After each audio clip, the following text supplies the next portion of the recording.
Hey guys, it's Casey coming to you from my easel. Let me make sure that I am online with you. And let me see. Make sure I'm coming up on here. 1 second. Takes a minute. There we go. Okay. So I'm coming to you from my easel today, and it's not planned, but I wanted to talk to you a little bit about dry brushing. I'm not showing myself yet. I'm going to get in the jacuzzi before I have to leave today. And I'm a mess from painting. And sometimes I just start in the morning if I don't have to run out to class or anything right away and not get ready. So here we are. But here's something that's really important in a lot of paintings is dry brushing. And I want to talk to you a little bit about that. Say hello if you're on. I can see your comments. There's Lindsay Doubt. She's coming to us from Cancun. Hi, Lindsay. Hi, Kimberly. How are you? How are you guys? I'm going to put this up as a small reference too. Let me... 1 second here, pull this off of here. How are you doing today, Kimberly? I hope you're having a great day. It's beautiful outside here in Western Pennsylvania. And but there's something I wanted to go over with you that painters sometimes struggle with that are new to painting. And so I wanted to review it with you. And it's something, so especially if you do any of our gnome paintings, there's a lot of dry brushing in here. The reason why I have this example up here, it's not here with me, of this very simple heart that we did for a family day class is because it is dry brushing, the whole heart and the inside. I'm going to teach you a little bit. I'm just going to be on for a few minutes, teach you how to build up some color using a very little amount of paint, because that's really important. PM, hi PM, how are you? Hi Ian from Tennessee. How are you guys doing today? Kellen, how are you? I hope you're having a great afternoon. Yeah, did I say morning? It's 2:11. David Johns, how are you? I can't wait to see you soon, my friend. You ready for class? Yay. It's just a very simple class today. And what I'm going to do, guys, is I'm just going to draw like some circles or some ovals so we can get some like color in there and some shape. I have very like simple colors with us today. I just put red, white, and blue on here and some black if you have to correct anything. But I'm just going to show you like the art of using very little paint. By the way, I may be like slow about scrolling up in the comments with I switched my mouse to my left hand today, which is usually my right hand. I can't tell you how awkward that is. I have those cracked ribs and it's just wonderful. So I'm adjusting for that. It makes me shaky and everything too. Helps with that. But anyways, I'm just going to draw a few circles on here and I'm going to show you how to use very little paint, okay? So, and say hello if you're coming on late. Lynn, hey Emily, you're on too. How are you guys doing today? I can't wait to do the camping gnome with you guys soon, so let me know what date that you want, okay? Lindsay, I am here for comments. Awesome. I wish I could have you on the phone, Lindsay. I missed you. Lindsay's been gone all week, so since Tuesday. Okay, and I hope she's having a great time. I just saw her beach picture. So anyways, I'm so grateful she's out having a wonderful time. So I'm just using a 1/2-inch flat brush, guys. Whenever you put it in your cup, make sure you dry it off. Like dry it off on your paint towel before you use it. Because when we're dry brushing, you don't want any water in your paint, okay? Even when you're around the edge of something, you don't want any water in your paint. I know my circles are a little wonky there. I can do better. Anyway, I'll fix them as I go. All right. And so I'm just going to start out with one color. But what's really important about this, guys, is that you build up the paint colors. And Lindsay said she's there for comments, so she can actually respond to you. Hey, Patricia from Georgetown, Texas. Thanks for joining us. So I'm just going to pull a little red out to the side. So here's something really important too. If you're new to painting, don't ever work from that large amount of paint unless you need thick, chunky paint to layer something up. Otherwise, you're pulling it out to the side, even when you're not dry brushing. But when I'm dry brushing, I'm using like a tiny amount of paint. You can see that. Our painters in our membership like when I go on my easel because it's nice and up close like this. They can definitely see like how much I'm using. I'm actually going to pull my easel up another notch here just for, so I'm not slouching today. Okay, let me see. PM, perfect timing because I'm getting ready to paint the eagle with the flag. Yay, send it to us when you're done, PM. I'd love to see it. Love, love, love to see it. Hey, Michelle. Oh, you're very welcome. It's my pleasure. Okay, so what I'm going to do, I'll actually start on this one first and I'm left-handed, so I'll run my, hand through here. But even when you're working on a black canvas, what you want to do, even though it's dull, say I'm using red, but it's going to be dull to start, okay? And what you're going to do, and by the way, there is dry brushing like in the flag on the eagle too, with the blue, with the flag. So this will come in handy for sure. So a couple of things. You see how little paint I'm using, all right? Also see how I'm like pulling out and I'm lifting off my pressure because I want this to be a feathered mark. So a lot of people, what they'll do is they'll want to just color block the whole thing, but we don't want to do that. Even though this is going to be really dull when we first start and we're putting it on, what we're going to do is build up the color in some areas and not in others when we add the other coats. So that's what's great about dry brushing is building up the color because it won't look three-dimensional to you guys unless you have highlights, you have lowlights, you have some middle colors in there, and you have some contrast in your painting. But if you see every stroke that I make, I'm lifting off my pressure. I'm not worried about getting this bright right now because I am going to come back and I'm going to layer it up. And I tend to follow the shape of whatever I'm working with, okay? So with this circle, what I do is I follow the shape. Here's another thing is your touch is so light when you first put your brush down. When you figure out how much paint you have on your brush, then you can press a little harder and kind of scrub it off. And I'd rather see you scrub it off than have too much paint because it's always easier to add paint than it is to take paint off your canvas, okay? I'm just gonna turn this for my own sake so I'm not cocking my arm weird. Let me see. Good afternoon, Katrina Pratt. I hope you did get some sleep last night. And then Lindsay's writing in the comments and she'll just describe everything. And thanks, Lindsay. I didn't expect you to be able to be on with us today. I'm so grateful. So I'm pressing and using the skinny part of my brush around the edge. And then what I do is I blend it out with a wide part of my brush. And you're just gonna love how you can build up a color, build up your contrast, even with using one color or adding just a little bit of white to it as you go, okay? When you get in the middle, just use the wide part, lifting off the pressure. So your pressure's light when you put it down, then you press harder, and then you pull off again, okay? This is basically gonna look like one shade when you first start. I might drive you crazy, like moving this around. I can't trigger my back. I have been doing that a lot lately. I have to tell you, the whole like cracking of the ribs on top of the spinal cord injury, not fun lately.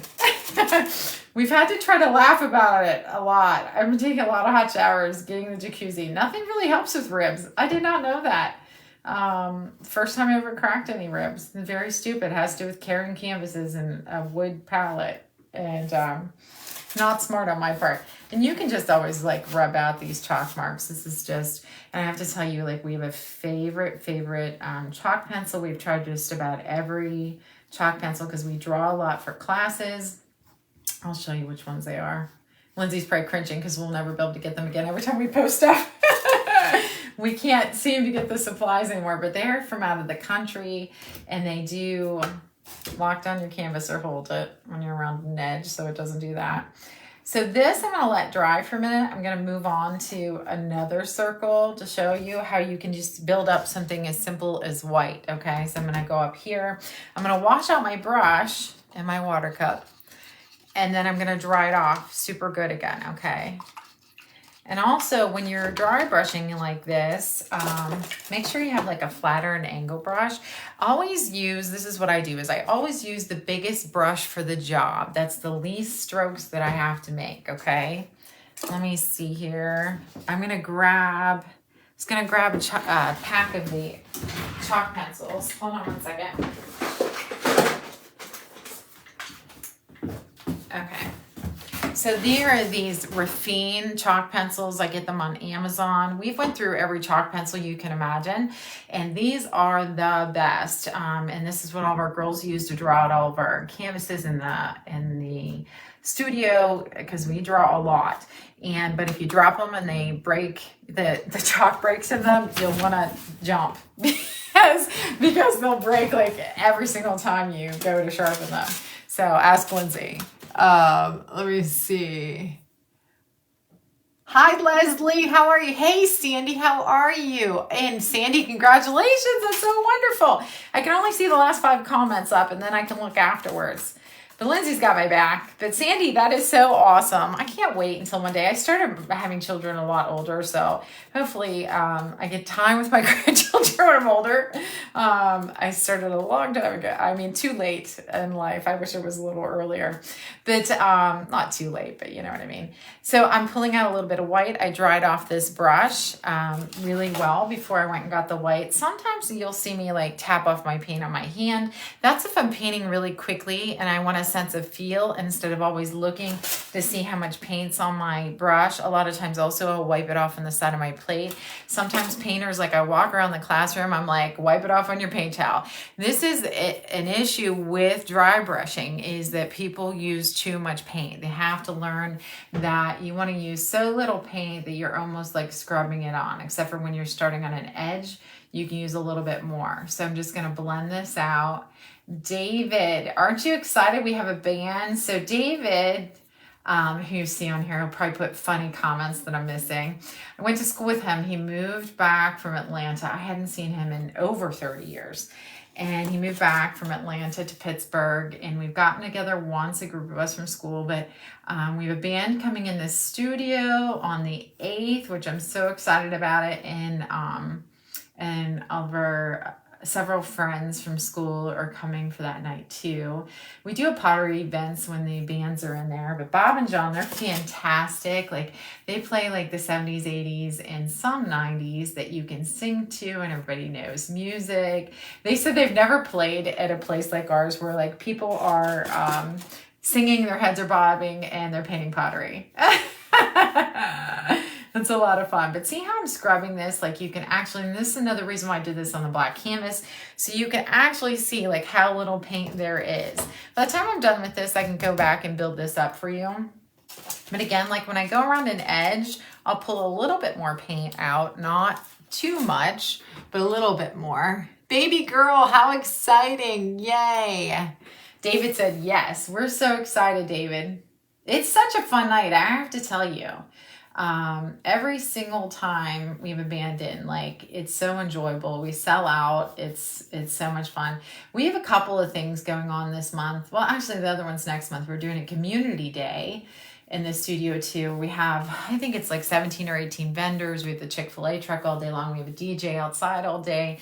We have the ice cream truck. We have winery, breweries. It's going to be like so much fun. That was all Diane's idea, and it came together very quickly. We reached out to some people and it came together. So much fun.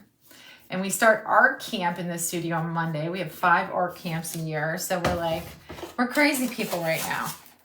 5 art camps in the summers. Now I pulled out too much paint here, so I'll even like pull my pile a little bit further and wipe it off. David, are you going to start painting with me? Because, you know, you learn a lot from the tutorials. Okay, so... and then I'm going to blend that out. Make sure you never outline something in acrylics all at one time unless you're in a really small space and you can get blended out quickly, because if you don't in acrylics, it dries. And I do have to like make my circle better. And it'll dry and then you'll see a ring around it. Like a perfect example is, say you're like painting one of our red truck tutorials. And by the way, this does look a little color block in the beginning. It won't for long. But say you're doing one of those and you decide you're going to outline the whole truck at first, you know, and not like blend it out. It will be so hard to get rid of that outline. Everything's fixable in acrylics. It's just a pain to try to get rid of outlines like that. So make sure that you're only outlining like where you're blending. It's gonna drive me nuts. My circles are wonky. So I need to round a little bit. I don't want to focus on that too much though. That might drive you crazy. Okay, so I'm going to go back over to this red. I'm not even going to wash my brush again. It's okay if I have a tiny bit of white in there. I'm going to wipe it off on my paint towel. If you watch or work with any of our paint tutorials, you'll see that I wash my brush as little as possible. Thanks for putting up the link, Lindsay. You're awesome. I have a new baby girl. Her name is Cinnamon. She's a mini Australian Labradoodle. Oh, how exciting. We'll have to do, I hear you guys are coming in for the pet class, Becky. We'll have to do that one, huh? So I'm excited. New puppies are the best for sure. So I'm gonna pull out my red again. This time you can put a little white in it, just a tiny bit, or you can add a little orange to this. Now, if you're gonna add orange to something you're doing red, just to brighten the color a little bit, just make sure it's still more red than it is orange, because I do that. I use orange as highlights with the red. I just didn't put it on my plate. So here I'm gonna start on this edge again, okay? You're gonna see that I'm gonna try to make the light coming maybe from this side. That's the other thing, you have to decide like where the light is coming, all right? And if you work with any of it, like our red truck paintings, like I think you'll love, once you learn this technique, to build up the red trucks, because they look very three-dimensional. If you take your time, use a little bit of paint, use a skinny part around the edge, blend it out, lifting off, okay? Lifting off, lifting off. And then I'm kind of like scrubbing. I don't want to go, down too far when I have a lot of paint on my brush, because you would think if the light's coming in here, this side is going to be shadowed a little bit, okay? So when I'm building something like this, after I decide like where the light is coming in, what I do is I always start basically on that side with a little bit of paint. Again, your pressure very light when you're putting it down, lifting off at the end of every stroke, okay? And by the way, if you start going over an area and the paint isn't sticking, blow dry it. If you're going over an area over and over and over again, it's our official term is called a wet spot for that. It can happen. And so you just blow dry it, or you wait like a couple minutes. Acrylic paint dries really fast. Just wait a couple minutes for it to dry, okay? So I'm gonna keep like starting up here, working my way down, lifting off, lifting off, lifting off, okay? Still want a little bit of paint down at the bottom. We don't wanna see all that black, but we wanna start at the top when we have our majority of the paint, okay? You're not able to see my exact brush strokes because I am going in all different directions when I barely have any paint left on my brush. Once I get the initial, once I get it initially started, like around the edges, like I'm following the shape, and then as I come down, I can lightly go in a couple different directions, but I'm still trying to follow the shape and lifting off. Let me look and see if there's any questions. White pencil's the best to use, curious. I can tell you, actually, Leslie, is the reason why I went through so many brands of white pencils. Guys, as I'm going like a little bit further and building this up, I'll pull in a little bit more white to this. You don't want it to the point where it's looking pink though, but just very slightly. So I've had so many chalk pencils, slow and steady around the edge. So many chalk pencils, Leslie, that are too hard, that you have to press too much. I've had white pencils that are too soft, that disappear very, very quickly. And so as much as we draw, you're really going through the pencils. This one, I think that the chalk is just perfect, like as soft as it is. Or I guess you could say as hard as it is or soft as it goes onto the canvas, like very, very easily. I'm gonna go around here just a little bit so my hand's not angled weird. I'm gonna get a little bit of like, I'm gonna put just the very tip of my bristles in the water. I want that a little bit wet just to get this edge, because this edge is frayed to me. So I wanna get like a cleaner edge here. So I'm gonna start, clean that up right there. But very, very little. Also, if you're painting and you're not dry brushing and you do need to add water to your paint, what you want to do is just put the bristles in. Don't immerse it like above, like into this metal area too much, because a lot of paint brushes hold the water there, and it can drip out on your painting at any time. If you can't get to it quick enough, it just like kind of almost like eats through the paint. You would have to like build it up. Okay, I am going to grab a little bit of orange, so I'll come back to this in a minute. I'll grab a little bit of orange and I'll show you how to highlight that, okay? I'm just dry brushing, scrubbing this in until I barely have any paint on my brush. But yeah, dry brushing, and it made me think of it because we just had the woolly cow painting again in the studio the other day. Heather is one of our painters. She had a private party for her family that paints with us all the time, but she struggles with the dry brushing. And I think a lot of people do, but she was talking to me about that. It's one thing she's struggling with mastering, but it's all in how much paint you put on your brush and also how you're putting your brush down and how you're pulling it across. I'm gonna get a little bit of orange, just like a cad orange. I'm gonna put a tiny bit on my plate. So I thought, she's not the first person I've heard that from. And we see it in the studio a lot where people struggle with like how much paint they're putting on their brush too, okay? So I'm gonna put this in this red pile here and mix it together. All right, this is slightly turning into a wet spot there, so I might have to come back to it because I'm not letting it dry. Great instructors, always looking forward to connecting soon. It sounds like it's going to be a lot of fun. It is. Oh yeah, Becky does dry brushing beautifully. Do you know what's a great painting for dry brushing that we just had this last week? So very light touch. And I'm gonna come back to this too, but see how that'll start brightening that? And then I might scrub a little like right here too, like the light would hit down through the center a little bit more. Just always think of like where you're imagining the light coming in. It would depend on the whole painting in general. I know that's just one ball on a page, or two balls. But Becky is such a pro at dry brushing ceramics. She's really great at it. So we did the lighthouse on the slate. By the way, we are filming the lighthouse, I think it's next Monday, but I'm going to film it on canvas because not everybody can get slate. So that was such a fabulous painting for people to learn dry brushing.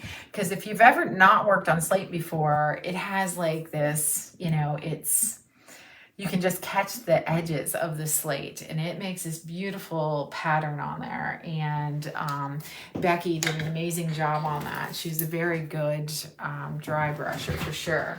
I'm looking for one more flat brush. So I have to go back and forth with a red one. Give me 1 second because I have a million brushes here.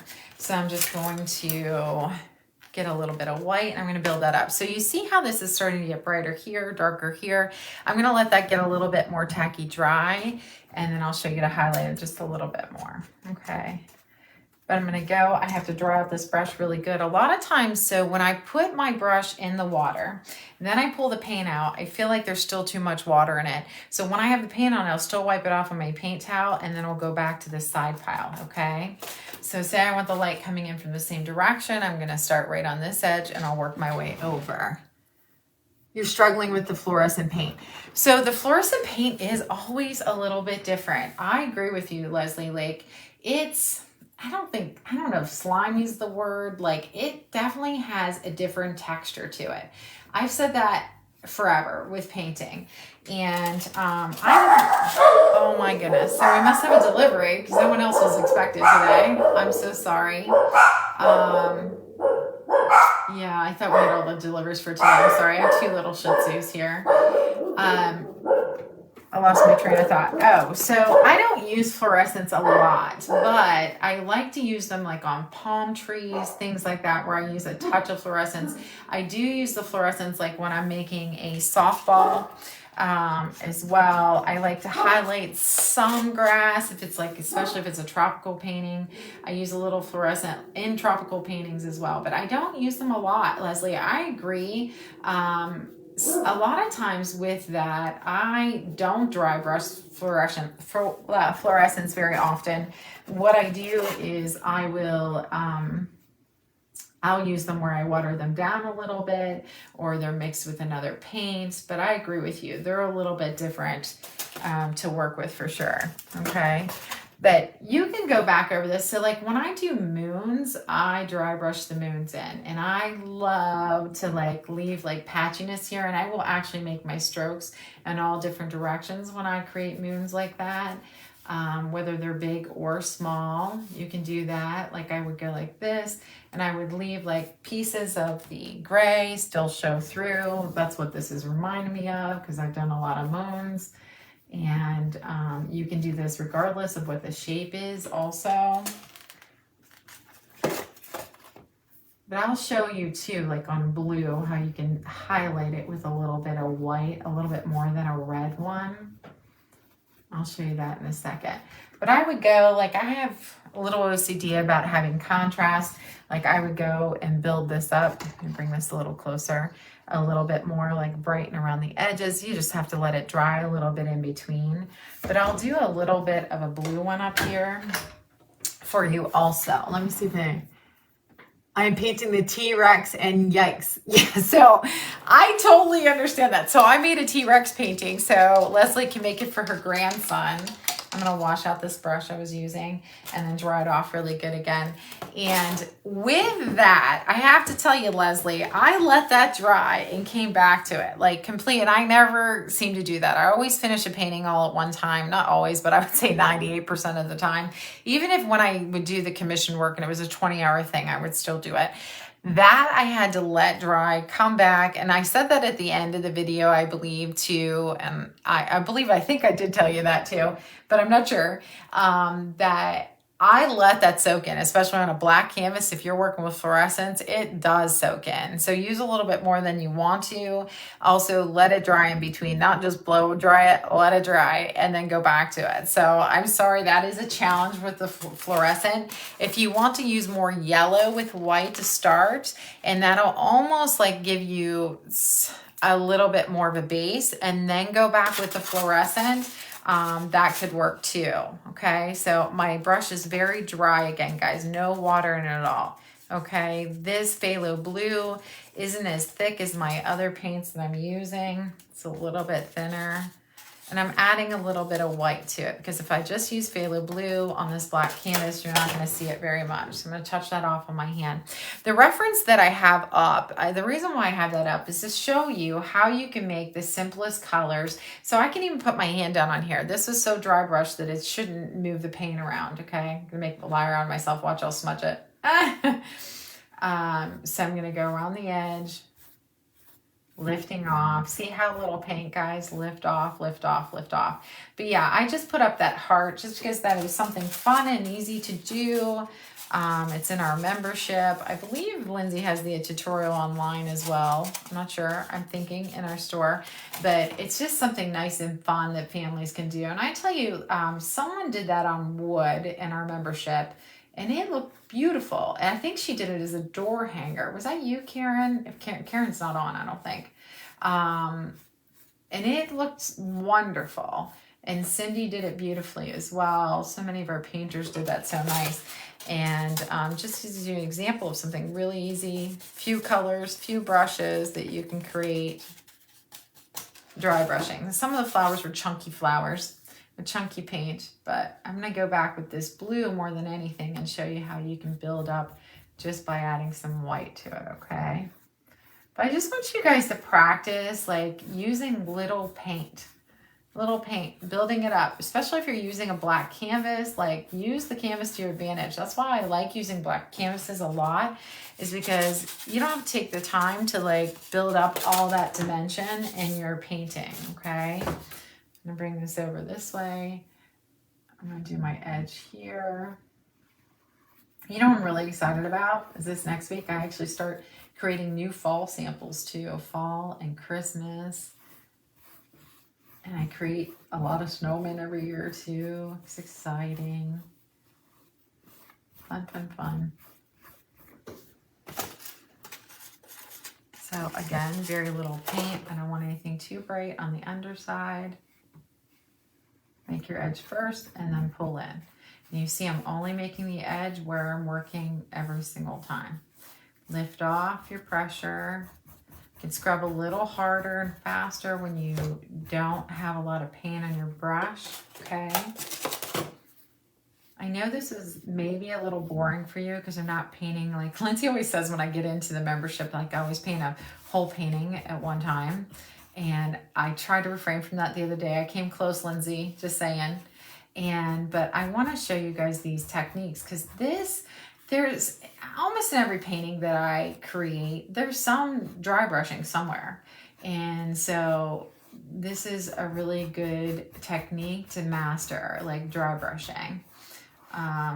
You should see the difference with most people in the studio after they've done this a few times. But I also still see people struggle with it too because the amount of paint that they're using. Amount of paint and pressure, guys, okay? So what I'm going to do now is I'm going to add white to this. And I'm going to start building it on the side that's, you know, I think the light is hitting, okay? So, are you bored yet with circles? Yeah, Becky uses a very stiff brush when she dry brushes with no water. Hey, Karen Fargo, I was talking about you. How are you doing? The chalk pencils do work on paper also, Patricia. They are very good, and it's because of that very soft tip. They're fantastic. Now, you could add like a sky blue or cerulean blue to this, or you can just add a little bit of white. This is a sky blue, okay? Sky blue is actually cerulean blue with a little bit of white in it. It comes out to be the same exact shade. And by the way, when you're painting some of our paintings, like we always give you a supplies list, but don't feel like you have to use our same exact supplies. Like if you have something, it shouldn't cost you money to paint. If you have something that's close or something that, you know, you think will substitute well, or you want to change it up, feel free to. But we always give our painting lists in a supplies list with the stencil and everything like that with our paintings. So you know what we used in case you want to achieve the same look. Okay, so I'm going to pull a little bit of this down. See, as it's fading as it goes down. And this is what I want to show you. If you're using a little bit of white or a lighter shade, how you can really make something look three-dimensional, okay? So I'm just scrubbing this in. See, very, very little paint, hardly any paint at all. Scrubbing it in. Now, if you like fray any of your brushes a little bit by doing this, you can always boil water, hold them straight down in for 60 seconds, pull them out, and then pull them dry with a towel, lay them flat to dry, and you'll straighten out your bristles too. This doesn't fray mine too much, but just in case you do. So I'm following the shape, lifting off, even though I'm pressing harder, I'm just getting like the rest of the paint out of there, okay? And just kind of scrubbing it on. So now I'm just gonna get some white, make sure I have very little, okay, working in this side pile. And I'm gonna start here again, light coming in right here. So I'm gonna start on this side. Guys, when you're building a snowman, this is really important. Even if you're just working with white on black to make it white and gray, don't just make it all one solid color. I could use a little bit more paint. All one solid color white. Because if you take a look, I always suggest to all of like the girls that work with us and everything and painting with everybody over the years, look at something real. Get your own eye for it, even if you have to Google it to look at it. My dad taught me that a long, long time ago. Not only does it help you create more original artwork, but it also gives you a sense of what it really looks like, where the light might really hit, where it does, you know, look darker to make it look like it's coming in, where it looks a little lighter to make it come out. Also, like the shape, the true shape of things.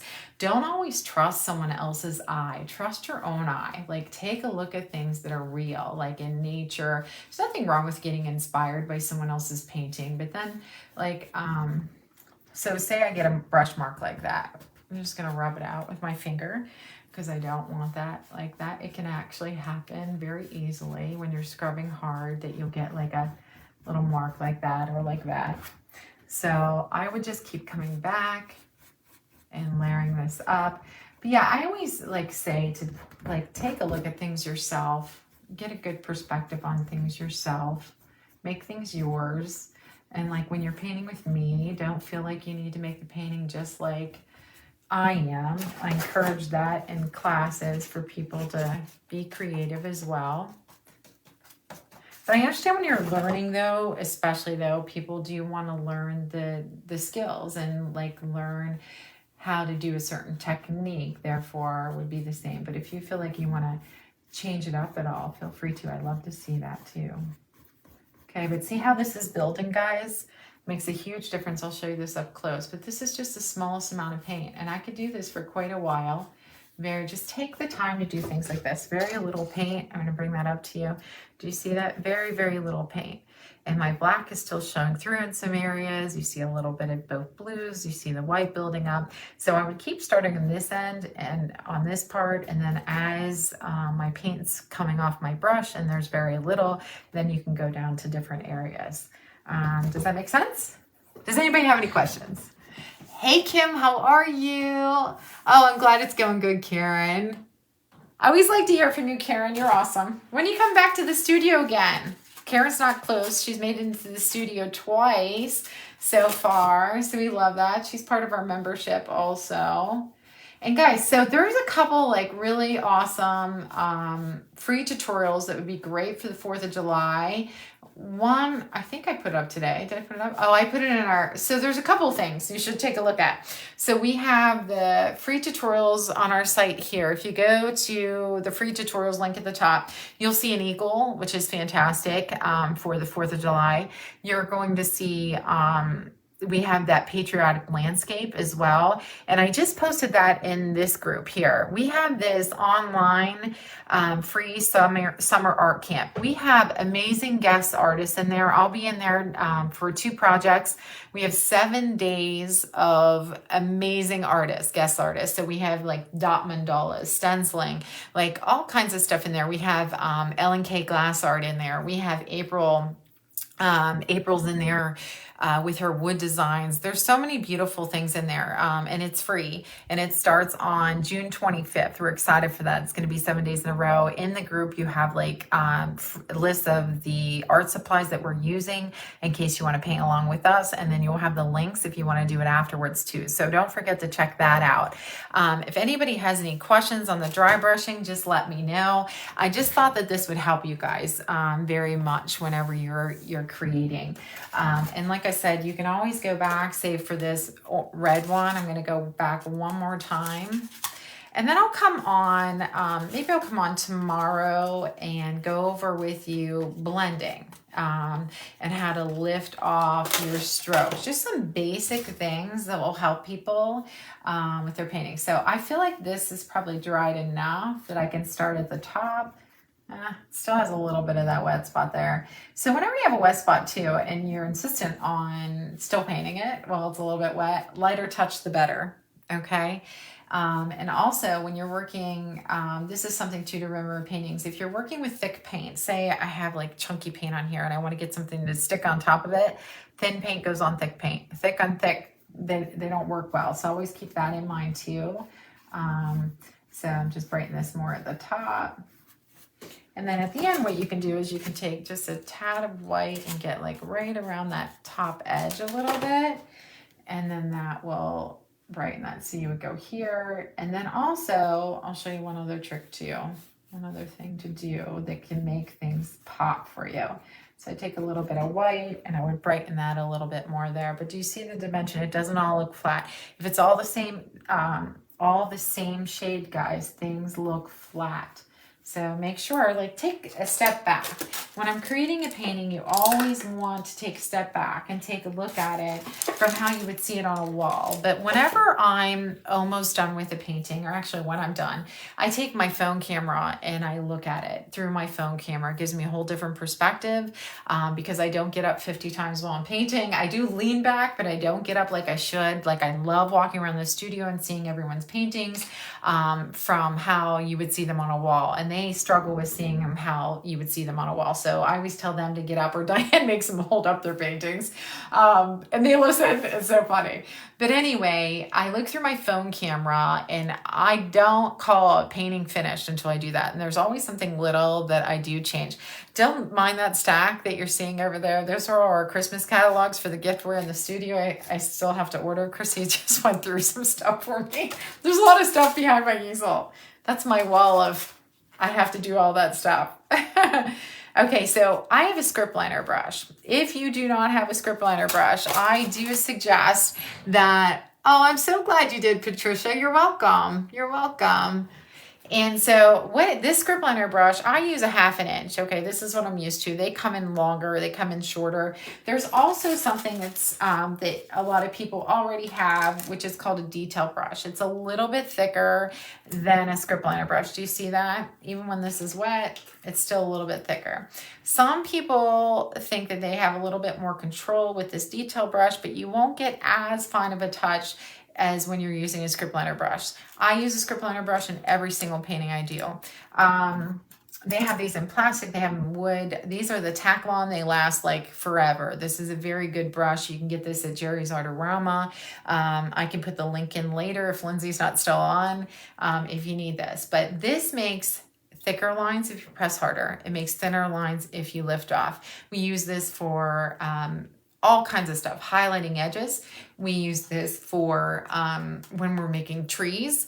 It makes a huge difference when you press a little harder, you get a wider mark, and then you can wiggle off. You can be like Bob Ross and you can wiggle off and get that nice fine feathered mark, okay? Every time I use one of these, what I do is I pull the paint off to the side. I add water to that pile. Let me take this reference off so I'm not covering that up. I add water to the pile 3 times generally, okay? If you're using a craft paint, you may not have to water it down that much. But what I do is I roll it to a point, okay, right here off the side of my plate, roll it to a point. Sometimes to even get that little bead off the end, I will touch that on my hand as well.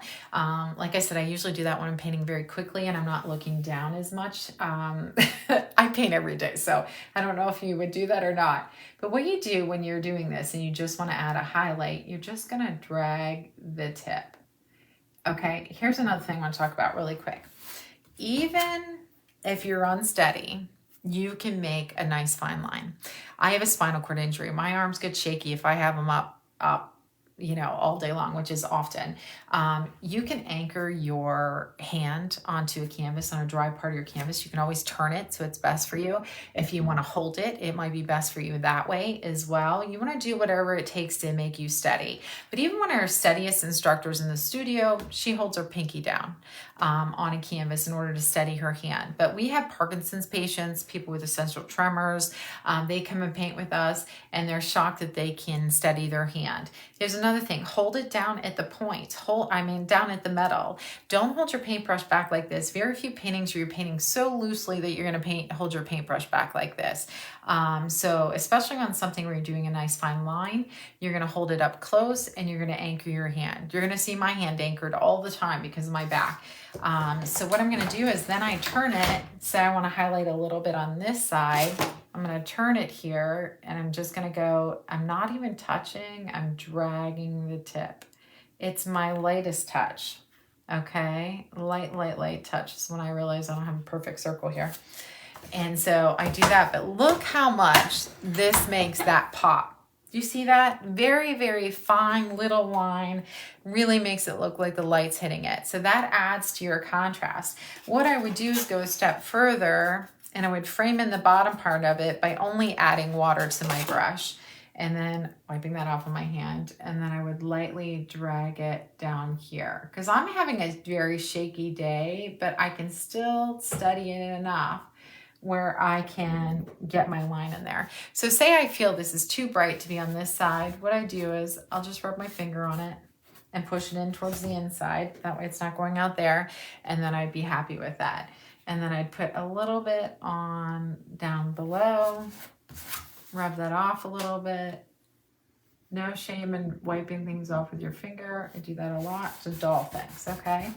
But that just framed all that in, makes it look like the light's coming from the top. I would even do that on the white one. I would want a nice crisp edge like around here and then fade it out on the bottom. On the red, what I would do is I would take red with a little bit of the white or the orange and put that together. Don't use just solid white around the edge on that one. It'll be just a little too bright for you. And what I would do is take a little bit of orange with the red and the white, and then I would pull that around. Again, every time you use a script liner brush like this, you have to water it down. Very few times do I not water down the paint when I'm using the script liner brush. One point could be if I need like very fine dots in the center of a flower, something like that, where I'm just using thick paint straight in and straight on. Other than that, this is always watered down, okay? So, oops. Oh my, I have blue paint all over my hand. I'm gonna pull this up. Sorry, I move my easel around a lot so it's comfortable for me because I want to be able to keep painting every day and I don't want to suffer from painting. So I'm sorry, that can be like a little crazy for you sometimes. So I am going to do the same thing here, but this is, then you want to make sure it's bright enough for your edge. So I feel like I would make it just a little bit brighter over here.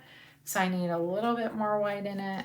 Again, tapping it off. These script liners too, you can always like flatten out that edge on the end too. So if you need it nice and flat, what I do is I just smash it down onto, this one's definitely lighter. It was a little bit too much paint. So what I do is I put it on my hand.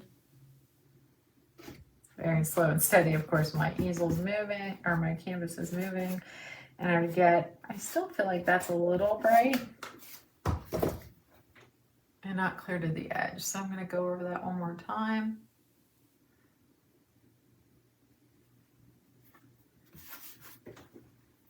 And I would get the most of my highlight up top, and then I would have it fade in as I went down around the bottom again, okay? That's not the best one, I can tell you that. What I would do with that, because I feel it's a little too bright, is I'm going to go back in with my flat. So I have a little OCD.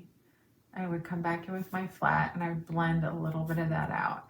But I like to show people stuff that I don't like also. Reason being is we're all going to be changing our paintings all the time. We don't always like stuff at the first time we do it. And so I like to show people, like, it's like when we got the projectors, the TVs that put everything up really large in the studio for everybody to see. Initially, the girls were petrified. They're like, everybody's going to see everything up close that we do that, you know, we don't like. And I'm like, that's how they learn too. So don't ever like feel bad about that. I always show people what I want to change. So I'm going to just thin down that highlight a little bit on there and then pull that in. It's so easily fixable. So I like to show people that too, okay? So there you have it. 3 circles. So anyways, I hope that helped you guys. Thanks for joining me today, and I'll see you again soon. I hope you all enjoy your afternoon. Sorry I'm not showing myself today. I'll be cleaned up later. Lindsay, thanks for joining us. I hope you're having a great time in Cancun. Thanks, everybody. And David, I'll see you soon. Have a great day, okay? Talk to you later. Bye.